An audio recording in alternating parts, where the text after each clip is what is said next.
Now let's talk to Jim Penman, the man who, of course, put Jim's Mowing together and is a legend of Melbourne business. He also is a man who's, of course, empowered so many people to start their own small business. And, of course, it's a business that you can do outside. Now, Jim, what is ridiculous about the lockdown right now is that if you want to work on a building site and you're a member of the CFMEU, sure, you can keep doing it. But, of course, if you own a Jim's Mowing franchise or any others anywhere in Victoria, you're not allowed to leave the house. It's lunatic. It's absolutely stupid. All the health advice is that a person working alone outside is no danger to public health. The original departments from Health and Human Services actually said this.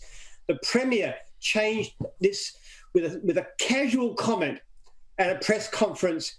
He's once again thrown tens of thousands of Victorians out of work. He hasn't even bothered to explain why.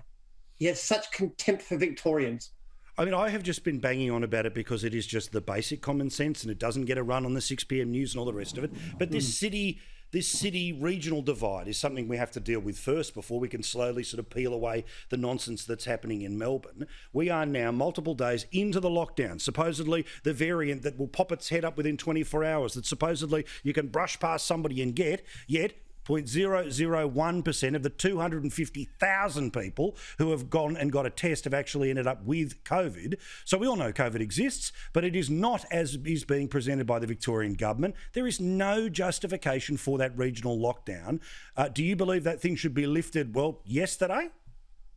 Well, I don't see why they should be locking down the regions for sure when there's no COVID. They didn't do it last time. I don't know why they want to do it this time. The whole problem with this thing is not to do with politics. I would support reasonable measures to guard our health. What I don't support is ridiculous overdoing of it, where there's no benefits to public health. And in fact, there's big dangers to mental health.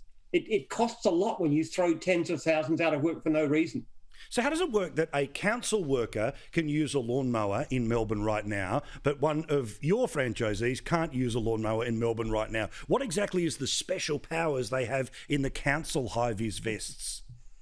Yeah, that's right. And what's really amazing is that they can actually work in groups, sometimes even without masks, and they're apparently no danger. It must be the council card in their pocket that protects them. Though to be fair, we've had support from these guys too. They reckon it's ridiculous as well. So, all right, where do you go now? Obviously, we hope this thing ends sooner rather than later, but you get the feeling the government will try and push it on for another week for all different reasons, none of which I think are justified. Are you heading off to court again? And if so, how can you get him this time? Well, we're actually going to court in about a week, hopefully so, into VCAT, and we're going to challenge the government's refusal to pay compensation to our guys and to all the independent operators who lost their businesses last year.